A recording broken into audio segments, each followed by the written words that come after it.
का अन्नदाता। पग पग पर है संग तुम्हारे अन्नदाता। लहू किसानों का बन के पसीना सींचता है धरती का सीना। मेहनत का तेरी हक दिलवाने, नई तकनीक नई खोज बताने। पशुधन को गुणवान बनाना, पौध सुरक्षा को सिखलाना, खेती के सब गुर समझाने, भारत का सरताज बनाने। आठों पहर है संग तुम्हारे अन्नदाता अन्नदाता। नमस्कार, मैं श्वेता आप सभी दर्शकों का अन्नदाता कार्यक्रम में स्वागत करती हूं। हर रोज की तरह कार्यक्रम में हम लेकर आते हैं खेती बाड़ी से जुड़ी हुई बहुत सी लाभकारी जानकारियां। तो चलिए सबसे पहले देखते हैं क्या है विशेष आपके लिए आज के कार्यक्रम में। नदी किनारे तरबूज की सफल खेती, एक कृषक का अनुभव।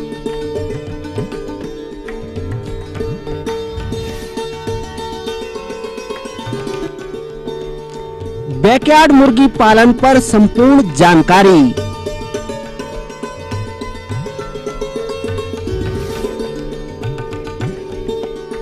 गर्मी के मौसम में दुधारू पशुओं की देखरेख प्रबंधन।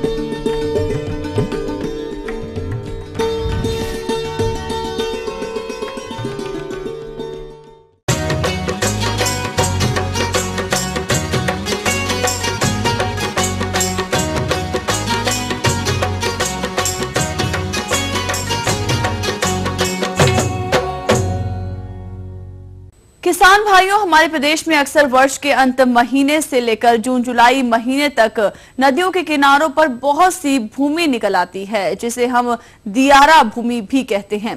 और इन भूमियों पर अनेक कृषक भाई विभिन्न प्रकार की फसलों की खेती कर प्रति इकाई क्षेत्र से अच्छी आय अर्जित करते हैं। इन्हीं कृषकों में से एक है ग्राम परसापाली, जिला रायपुर के प्रगतिशील कृषक विजय भारद्वाज, जो कि नदी किनारे तरबूज की खेती कर प्रति एकड़ क्षेत्र से लगभग 16 टन का उत्पादन प्राप्त कर अच्छी आय ले रहे हैं। तो आइए मिलते हैं उनसे और जानते हैं तरबूज की खेती में उनके आय व्यय के बारे में।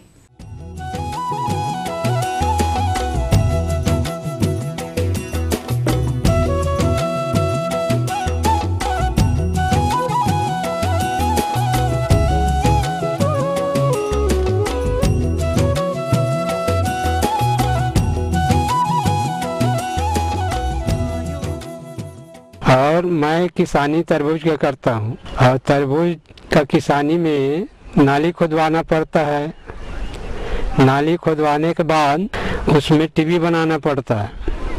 और फिर बीज जब भिगा करके जरई आता है, जब 2 दिन 3 दिन के अंदर उसका अंकुर आ जाता है। अंकुर आ जाने के बाद हम उसको 2-2 बीज टिबी बना के उसमें डालते हैं।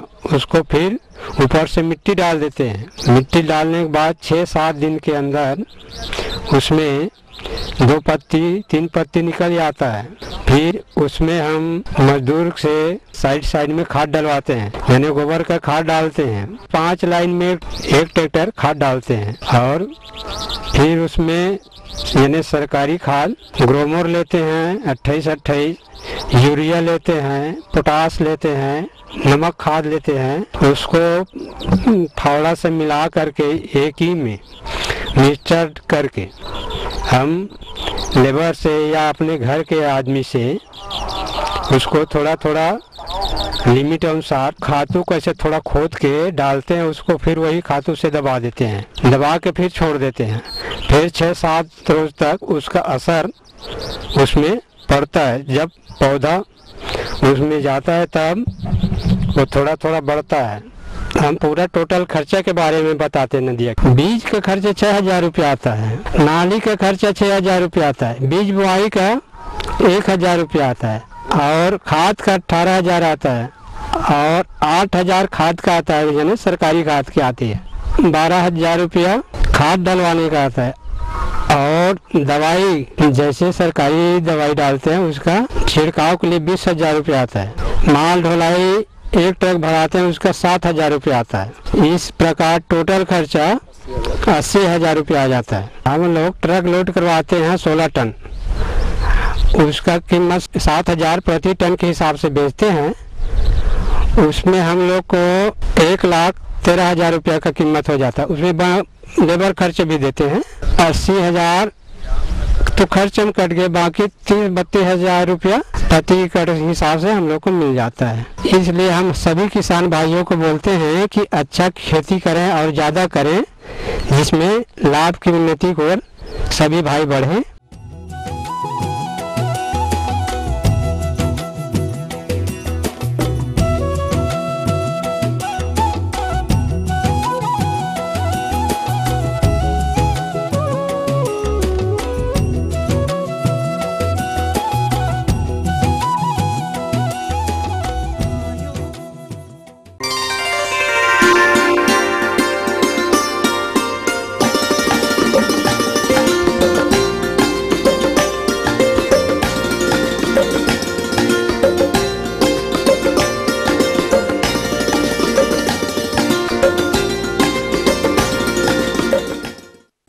बहुत से किसान भाई फूलों की खेती के अंतर्गत गेंदा फूल की खेती ज्यादा आय प्राप्त करने के लिए फरवरी महीने में रोपाई किए होंगे और इस फसल से ज्यादा लाभ मिले, इसके लिए आवश्यक है कि समसामयिक क्रियाओं पर ध्यान दिया जाए। चूंकि इस समय गेंदे की फसल में कलियां और फूल बन रहे हैं, इस अवस्था पर फसल में कौन कौन से कार्य करने हैं, इस पर प्रकाश डाल रहे हैं कृषि वैज्ञानिक डॉक्टर सत्य प्रकाश।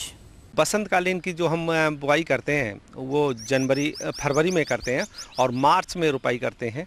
अपने खेत में पौधे की रुपाई कर दी है। गेंदे की फसल में एक विशेष बात है, ये सिंचाई गर्मी में तापक्रम एकदम ज़्यादा हो जाता है, तो हमें सप्ताह 10 से 12 दिन के अंतराल पर सिंचाई करने की आवश्यकता होती है। और यदि बीच बीच में वर्षा हो जाती तो उस समय हम अपने खेत में केवल खरपतवार नियंत्रण खुरपी से निराई गुड़ाई करते रहें। यदि संभव हो सके तो 30 दिन बाद कि यदि हम पौधों में मिट्टी चढ़ा दें, इससे क्या होता है, पौधा पूरा विग्रस ग्रोथ होता है, जिससे कि उसमें ब्रांचिंग और फूल अच्छे प्राप्त होते हैं और अच्छा उत्पादन प्राप्त होता है। गेंदे की फसल में अच्छी फसल प्राप्त करने हेतु एक शीर्ष कलका तोड़ने की बात, जिसे हम लोग पिंचिंग बोलते हैं, वो करें। इसमें क्या करते हैं, शीर्ष कलका तोड़ देते हैं। रोपाई के 35 से 40 दिन बाद जैसे ही हम तोड़ते हैं तो उससे ब्रांचिंग पौधे में ज़्यादा आती हैं, और जब हम पिंचिंग करें या शीर्ष कलका तोड़ दें, उसी दौरान हम जो नाइट्रोजन की अवशेष मात्रा है 50 किलोग्राम प्रति हेक्टेयर की दर से उसे खेत में छिड़क देते हैं। इससे क्या होता है कि हमारे ब्रांचिंग ज़्यादा आती है और हमें फूल ज़्यादा प्राप्त होते हैं। किसान भाइयों, गेंदा की फसल में एक विशेष बात ये देखते हैं, पौधों पर सफ़ेद चूर्ण जैसा जमा दिखाई देता है। पाउडरी मिल्ड्यू आपके खेत में अप्रैल में दिखाई दे तो ऐसी स्थिति में कैलेक्सिन की 1.5 ग्राम मात्रा प्रति लीटर पानी की दर से घोल बनाकर अपने खेत में छिड़काव करें, तो इससे पाउडरी मिल्ड्यू से आपका नियंत्रण हो जाएगा। इसके बाद एक कीट भी इसमें दिखाई देता है, रेड स्पाइडर। ये कीड़ा जिस समय कलका बन रही हो तो उसमें छत पहुंचाता है, तो इससे बचाव के लिए एक सिस्टमेटिक इंसेक्टिसाइड है जैसे मोनोकोटोफास। इसकी 1.5 ml मात्रा प्रति लीटर पानी की दर से यदि हम घोल बनाकर छिड़काव कर दें तो इस कीड़े से बचाव होगा। हाँ, एक बात और है, गेंदे की खेती हम गन्ने की फसल में भी सह फसली के रूप में कर सकते हैं। इस तरह से हमारा जो गेंदा हम रोपाई करते हैं तो ये 100 से 105 दिन बाद हमें फूल प्राप्त होने लगते हैं और 145 दिन तक हमें फूल प्राप्त होते हैं। और यदि किसान भाई ठीक से जो वैज्ञानिक विधि अपनाई गई उस तरह से यदि खेती करें तो 1 हेक्टेयर से 150 से 175 कुंतल तक फूल प्राप्त होते हैं। गन्ने के साथ सह फसली खेती करने पे 100 से 125 कुंतल फूल प्राप्त होते हैं। अर्थात गेंदे की सह फसली गन्ने के साथ खेती करके या सामान खेती करके 2.5 से 3 लाख रुपए हेक्टेयर की आमदनी प्राप्त कर सकते हैं। तो ये थी कुछ उपयोगी जानकारियां। अब लेते एक छोटा सा ब्रेक, जल्द लौटेंगे और कार्यक्रम में आगे है महत्वपूर्ण जानकारियां। बने रहिए हमारे साथ।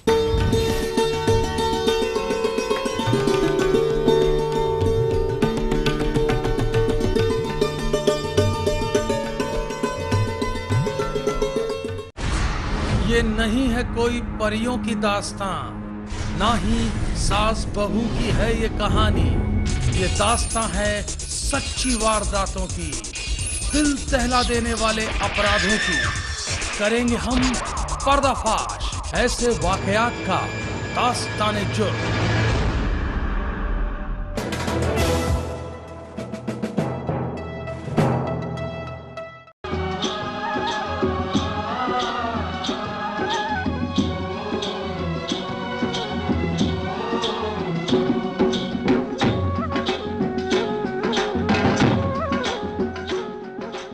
ब्रेक के बाद एक बार फिर से आप सभी दर्शकों का अन्नदाता कार्यक्रम में स्वागत है। बढ़ते हैं अगली प्रस्तुति की ओर।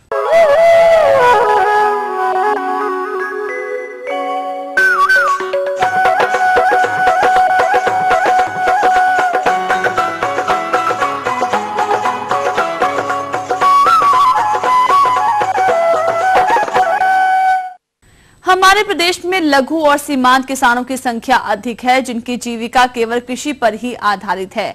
ऐसे कृषक कृषि के साथ साथ कृषि सह व्यवसायों को अपनाकर अतिरिक्त आय भी प्राप्त कर सकते हैं और इन कृषि सह व्यवसायों में बैकयार्ड मुर्गी पालन एक उभरता हुआ व्यवसाय है, जिसे किसान अपने घर अथवा आंगन में आसानी से कर सकता है। परंतु इस व्यवसाय से अच्छा लाभ लेने हेतु आपको कुछ खास प्रबंधनों पर ध्यान देना होगा।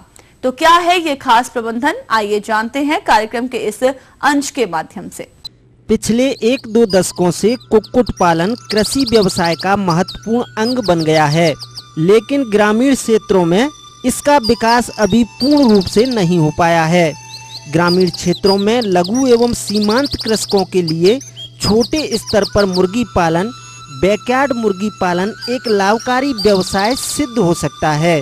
पर्वतीय क्षेत्रों की महिलाओं के लिए तो बैकयार्ड मुर्गी पालन एक अतिरिक्त आय का स्रोत भी हो सकता है। पर्वतीय क्षेत्रों में यह व्यवसाय रोजगार उपलब्ध कराने के साथ साथ वहां की कुपोषण की समस्या के समाधान में एक महत्वपूर्ण भूमिका निभा सकता है। बैकयार्ड कुक्कुट पालन में अनेक कुक्कुट प्रजातियां जैसे RIR असील, कड़कनाथ, प्लेमाउथ रॉक, न्यू हैम्पशायर आदि का प्रयोग किया जा सकता है, लेकिन आजकल विभिन्न शोध संस्थानों द्वारा बैकयार्ड कुक्कुट पालन हेतु अनेक नई प्रजातियां भी विकसित की जा चुकी हैं, जो कि उपरोक्त प्रजातियों की तुलना में जलवायु की विभिन्न परिस्थितियों में अच्छी उत्पादक सिद्ध हुई हैं। अतः बैकयार्ड कुक्कुट पालन में अधिक लाभ प्राप्त करने के लिए नई विकसित प्रजातियों जैसे कैरी देवेंद्रा, कैरी निर्भीक, कैरी श्यामा, क्राइलर आदि का प्रयोग कर सकते हैं। अब आइए बात करते हैं इसके आवास प्रबंधन की। सामान्यतः इस पद्धति में आवास की आवश्यकता नहीं होती है, फिर भी मौसम की विषम परिस्थितियों एवं शिकारी जानवरों जैसे कुत्ता बिल्ली से मुर्गियों को बचाने के लिए आवास बनाना आवश्यक होता है। आवास बनाने के लिए स्थानीय स्तर पर उपलब्ध सामग्री का उपयोग कर आवास बनाते समय कुछ बातों का ध्यान रखें, जो कि इस प्रकार है। हवा तथा सूर्य के प्रकाश के लिए जाली लगाई जा सकती है अथवा दीवार में छेद होना चाहिए। आवास की लंबाई पूर्व पश्चिम दिशा में रखी जानी चाहिए। आवास छायादार पेड़ के पास बनाएं, जिससे गर्मी में पक्षियों को छाया मिल सके। अब आइए बात करते हैं आवास के आकार की। आवास में प्रत्येक मुर्गी के लिए 2 वर्ग फुट स्थान की आवश्यकता होती है। इस प्रकार 20 मुर्गियों के लिए कुल 40 वर्ग फुट स्थान पर्याप्त होता है। इसके लिए 10 फुट लंबा तथा 4 फुट चौड़ा आवास बनाना चाहिए। आवास की ऊंचाई 4 से 5 फुट होनी चाहिए। हवा एवं प्रकाश के लिए लगाए जाने वाली जालियां जमीन से 2 फुट की ऊंचाई पर लगानी चाहिए। प्रयोग में आने वाले बर्तन। आहार के लिए अलग अलग उम्र की मुर्गियों को अलग अलग बर्तनों की आवश्यकता होती है। 1 से 7 दिन की आयु के चूजे को कागज पर दाना डाला जाता है। इसके उपरांत चूजों की उम्र एवं ऊंचाई बढ़ती है, उसी के अनुसार अलग अलग आहार बर्तनों का प्रयोग करना चाहिए। आहार के बर्तन इस प्रकार के होने चाहिए कि पक्षी दाना आराम से खा सकें तथा दाना व्यर्थ भी ना जाए। पानी के बर्तन छोटे चूजों के लिए छोटे तथा बड़ी मुर्गियों के लिए बड़े बर्तन उपयोग में लाना चाहिए। आहार व्यवस्था। घर के पिछवाड़े मुर्गी पालन में मुर्गी सामान्यतः घर के आंगन, पिछवाड़े तथा गलियारों में गिरे हुए अनाज के दाने, झाड़ फूस के बीज, कीड़े मकोड़े आदि खाकर अपना पेट भरती हैं। लेकिन यदि मुर्गियों को संतुलित आहार दिया जाता रहे तो मुर्गियों की शारीरिक वृद्धि तथा अंडा उत्पादन में बढ़ोतरी होगी। संतुलित आहार मुर्गी पालक बाजार से भी खरीद सकते हैं। इसके लिए पीली मक्का 50 से 60%, मूंगफली की खली 20 से 30%, मछली तथा हड्डी का चूरा 5 से 10%, सीरा 5 से 10%, खनिज मिश्रण 3 से 4%, नमक 0.03% की आवश्यकता होती है। औसतन मुर्गी के बच्चे 2 माह की आयु पर 50 ग्राम, 3 माह की आयु पर 75 ग्राम, 4 माह की आयु पर 100 ग्राम, 5 माह की आयु पर 110 ग्राम, 6 माह की आयु पर 120 ग्राम तथा एक वयस्क मुर्गी 130 ग्राम से 145 ग्राम तक आहार प्रति मुर्गी प्रतिदिन खाती है तथा 20 सप्ताह के बाद लेयर राशन दिया जाता है। टीकाकरण। वैसे सामान्यतः बैकयार्ड मुर्गी पालन हेतु ऐसी प्रजातियों को चुना जाता है जिनमें रोग प्रतिरोधक क्षमता बहुत अधिक होती है। उनमें टीकाकरण व अन्य बीमारियों की रोकथाम की बहुत ही कम आवश्यकता पड़ती है, लेकिन फिर भी मुख्य बीमारियों जैसे मैरेक्स, रानीखेत, गम्बोरो आदि के टीके लगवा देना चाहिए। अतः उपरोक्त बिंदुओं के आधार पर यह कहा जा सकता है कि ग्रामीण क्षेत्रों के लघु एवं सीमांत किसानों के लिए बैकयार्ड मुर्गी पालन एक सस्ता, सरल, रोजपरक एवं लाभकारी व्यवसाय है। आगे और भी है कुछ रोचक जानकारियां, पर यहाँ पर रुकेंगे एक और कमर्शियल ब्रेक के लिए। जल्द हाजिर होते हैं।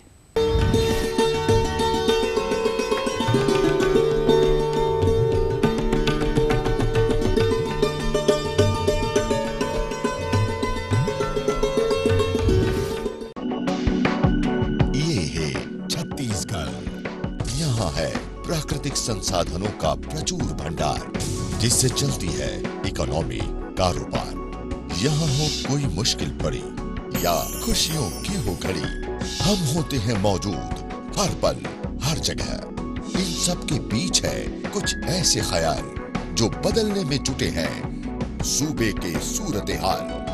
छत्तीसगढ़ की हर खबर देखिए हमर छत्तीसगढ़।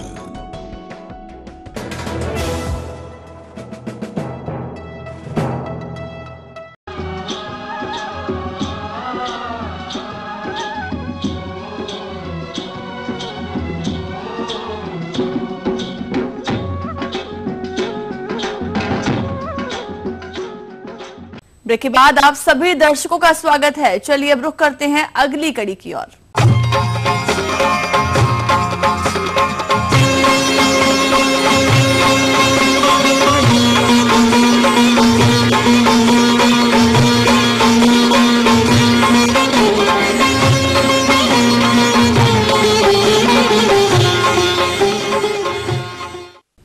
हमारे प्रदेश के अधिकतर किसान कृषि के साथ साथ दुधारू पशुओं का पालन भी करते हैं, लेकिन इनसे अधिक दुग्ध उत्पादन तभी संभव है जब इन दुधारू पशुओं का प्रबंधन मौसम के अनुसार किया जाए। अतः गर्मियों के समय दुधारू पशुओं के प्रबंधन में कौन कौन सी बातों का ध्यान रखना है, इसकी जानकारी दे रहे हैं कृषि विज्ञान केंद्र रतलाम के कार्यक्रम समन्वयक डॉक्टर M.K. श्रीवास्तव। जैसे कि अपना मध्य प्रदेश है, इसमें समर सीजन में, गर्मियों में जो अप्रैल मई जून में इस समय होती है, तो इस समय विशेषकर अपने पशुओं में और ख़ास तौर से भैंसों का, जो अपने क्षेत्र में भैंसें बहुत ज़्यादा है और साथ में जो क्रॉस ब्रेड एनिमल लाते हैं उनका विशेष ध्यान रखना पड़ता है गर्मियों में। जब ज़्यादा गर्मी पड़ती है तो उसमें पशु, सबसे पहली चीज़ है उनका खाना पीना कम हो जाता है, क्योंकि गर्मी के कारण पशु आहार लेना कम कर देते हैं, तो इसका उन पे ऊपर विपरीत असर पड़ता है। जैसे गर्मियों पड़ती है तो गर्मी में सबसे पहली चीज़ ये है कि गर्मी से बचाओ। तो गर्मी से बचाव के लिए पहली चीज़ ये है कि हमारे जो पशु हैं उनको अपने को सुबह जो इनका पशु आहार का ध्यान रखना है, सुबह और शाम का जब ठंडा समय रहता है तो उसमें उनको चारा देंगे आप तो बहुत अच्छे दर गाएंगे। अब इसमें एक विशेष तौर से ध्यान रखना पड़ेगा ठंडा पानी, क्योंकि पानी भी गर्म हो जाता है, तो पानी इनको सुबह और शाम तो कम से कम इनको ठंडा पानी उनके अवश्य पड़ा रहे। और साथ में हरे चारे की भी व्यवस्था होनी चाहिए। हरा चारा क्या ठंडक पहुँचाता है, तो हरा चारा और जो उनका आहार है वो सुबह दें और शाम को दें। और जो इनका पशु आहार है तो संतुलित पशु आहार देना बहुत ज़रूरी है इनको, जिसके अंदर प्रोटीन, कार्बोहाइड्रेट, साथ में मिनरल मिक्सचर और सानी बना के दें तो बहुत अच्छा है। उसको शेफ कटर से कटिंग से काट कर हरा चारा, सूखा चारा ऐसा मिला के साथ में अपनी चापड़, मिनरल मिक्सचर की भी कमी हो जाती है और साथ में विटामिन ए की भी कमी हो जाती है इनको।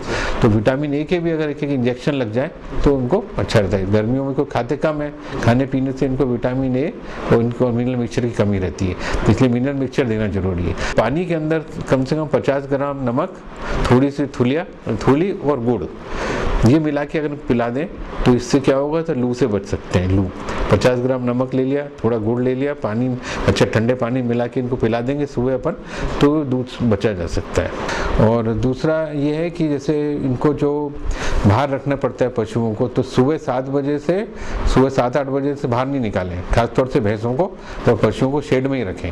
और शाम को 7 बजे बाद, सुबह 7 से शाम के 7 के, शाम को 7 बजे बाद इनको निकाल के बाहर बेड़े में रख सकते हैं। दिन में तो इनको अपने को पशु बचा के रखना चाहिए, या छायादार, खूब छायादार पेड़ पौधे लगे हों जहाँ अच्छा ठंडक हो नीचे, तो वहाँ बांध के, और रात में इनको छोड़ सकते हैं, सुबह फिर अंदर कर सकते हैं। और धूप और हवा, इसके जो लू पड़ती है, लू से इनको बचाना चाहिए। तो इनका जो बिल्डिंग बनाते हैं, जो इनका शेड बनाते हैं, शेड ऐसे स्थान में होना चाहिए जहाँ डायरेक्ट हवा नहीं लगे, लू नहीं लगे।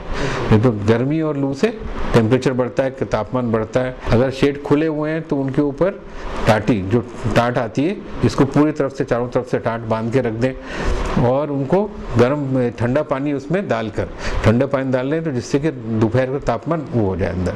जरूरत पड़ने पर अंदर पंखे लगाएं, बाहर तो पानी से स्प्रिंकलर आते हैं। इसी तरह घास फूस होती है, जो घास फूस उनके शेड के ऊपर, क्योंकि ज़्यादातर इनके एस्बेस्टस की सीट रहती है या टीन शेड है, तो इसलिए उनके ऊपर अच्छी परत, घास फूस की परत ऊपर रख दें छत के ऊपर, और टाट में लगा के ये पानी डालें, जिससे कि ना टेम्परेचर और लू से उनको बचा जा सकता है। और जो गाय हैं, तो गाय को भी अपने जो विदेशी नस्ल के क्रॉसब्रेड गाय हैं, उनको टेम्परेचर चाहिए, तो उनके लिए तो आपको पानी और स्प्रिंकलर भी जरूरत पड़े तो स्प्रिंकलर भी लगाए जा सकते हैं, और पंखे के नीचे रखें।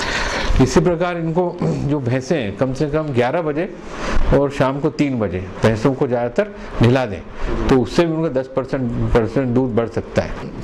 दूसरा, इस समय इनको क्या होता है कि ये गर्मी के कारण स्किन के ऊपर कीड़े मकोड़े, जो ना टिक्स और फ्ली, और इनका भी असर हो जाता है, तो इसका विशेष ध्यान रखना पड़ेगा कि उनको इस समय जो जैसे आती हैं आजकल डोरामेक्टिन आती है, आइवरमेक्टिन आते हैं, तो इनके इंजेक्शन लगा दें, जिससे कि इनको बाहरी परजीवी और आंतर परजीवी दोनों से बचे रहें। तो इसका भी बहुत ज़रूरी है देना। साथ ही गर्मियों के बाद जैसी बारिश आती है, तो इसलिए इनको पहले से अपन इनकी एक बीमारी होती है मुंह पका, खुर पका, और दूसरा गलघोटू, ये दोनों का विशेष ध्यान रखना पड़ेगा। गर्मियों में मुंह पका खुर पका आ जाता है, और सर्दियों में भी आता है, इनके अलग स्ट्रेन्स रहते हैं। तो मुंह पका खुर पका का विशेषकर टीका इनको गर्मियों में भी लगाना बहुत ज़रूरी है इनको, और ठंडे उसमें कोल्ड चेन में कर के टीका लगाएं, तो इससे बचा जाएगा। दूसरा, जैसे बारिश में जो बीमारी आती है मुंह पका खुर पका, उसके लिए भी मई में, जून में अपन इनको मई में खास तौर से टीकाकरण कर देंगे, तो गलघोटू और एक टंगिया रोग, पिछले साल एक टंगिया रोग बहुत देखा गया था अपने क्षेत्र में, तो इसलिए एक टंगिया रोग उसका लगा देंगे, तो उससे भी बचा जा सकता है। BQ बोलते हैं, तो उसका टीका मिलता है, उसको बहुत जरूरी है लगाना। एक चीज़ और है, साफ सफाई बहुत जरूरी है। तो गर्मी में क्या होता है कि जो गोबर और पेशाब, इनका जो गोबर सब पड़ा रहता है, बहुत सड़ता है, स्मेल आती है, तो साफ सफाई अपने शेड की बहुत जरूरी करना। शेड बिल्कुल साफ होना चाहिए, जिससे कि अमोनिया और उसकी स्मेल नहीं निकले। नहीं तो अमोनिया स्मेल निकलने से इसका विपरीत असर पड़ता है, जानवर प्रजनन की कमी हो जाती है, उनमें खाने पीने में बुरा असर पड़ता है। तो इसलिए शेड को बिल्कुल साफ सुथरा रखना बहुत जरूरी है, धो धा के कम से कम दोपहर 2 बार, कम से कम दोपहर में और शाम को 2 बार पूरा शेड क्लीन करके रखें। तो उससे आप इस तरह करेंगे तो आप गर्मी का जो विपरीत असर है, तो उस पर कम पड़ेगा, स्ट्रेस कम पड़ेगा, जिससे कि उसका लाभ ले सकते हैं।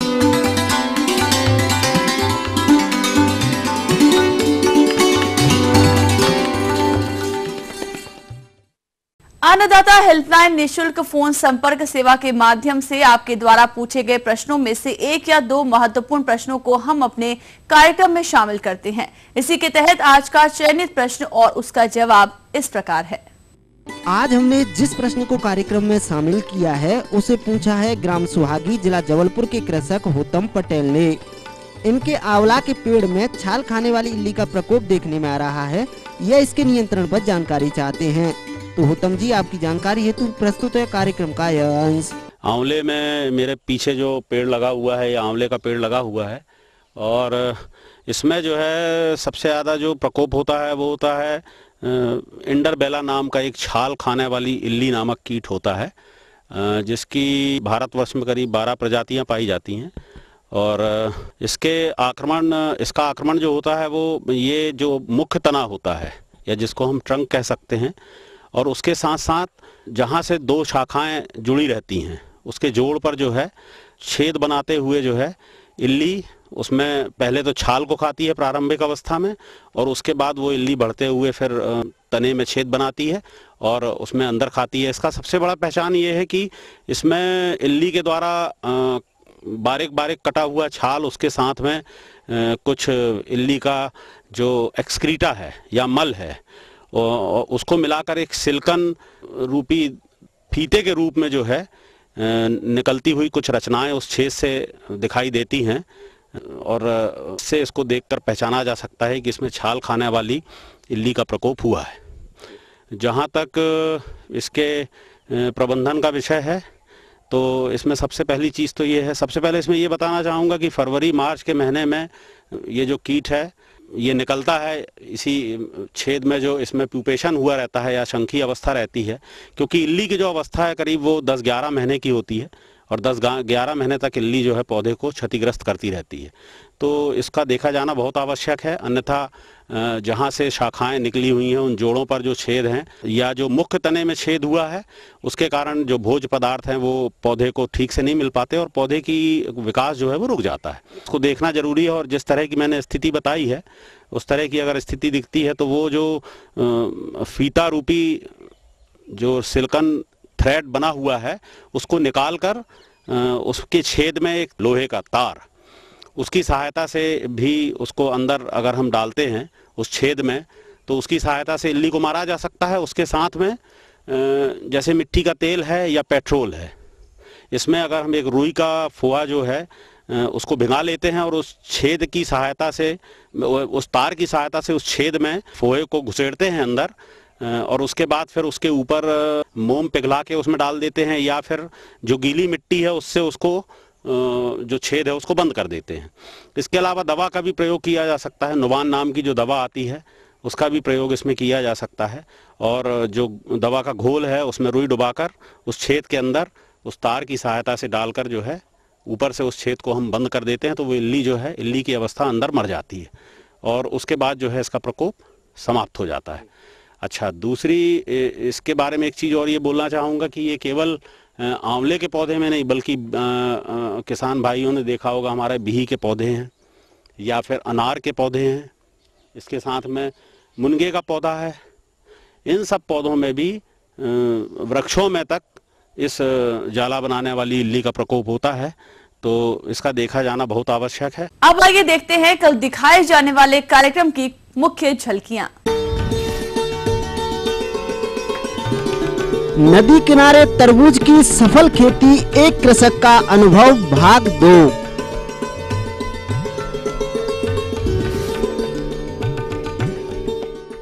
हम ये उम्मीद करते हैं कि आज का कार्यक्रम आप सभी दर्शकों के लिए उपयोगी रहा होगा। किसान भाइयों, अन्नदाता आपकी सेवा के लिए संकल्परत है। कृषि संबंधित समस्या एवं सुझावों के लिए आप हमें इस पते पर संपर्क कर सकते हैं। प्रोड्यूसर अन्नदाता, ETV Madhya Pradesh, Chhattisgarh, Ramoji film city, Hyderabad 501512। साथ ही आप हमें ईमेल भी कर सकते हैं। हमारा ईमेल है annadatamp@etv.co.in। इसके अतिरिक्त आप हमें निःशुल्क हेल्पलाइन नंबर 1800-425-4085 पर दोपहर 12 से 1 बजे के बीच संपर्क कर सकते हैं। फिलहाल अन्नदाता की पूरी टीम को इजाजत दीजिए। कल फिर इसी समय आपसे मुलाकात होगी कृषि संबंधित कुछ और रोचक जानकारियों के साथ। नमस्कार।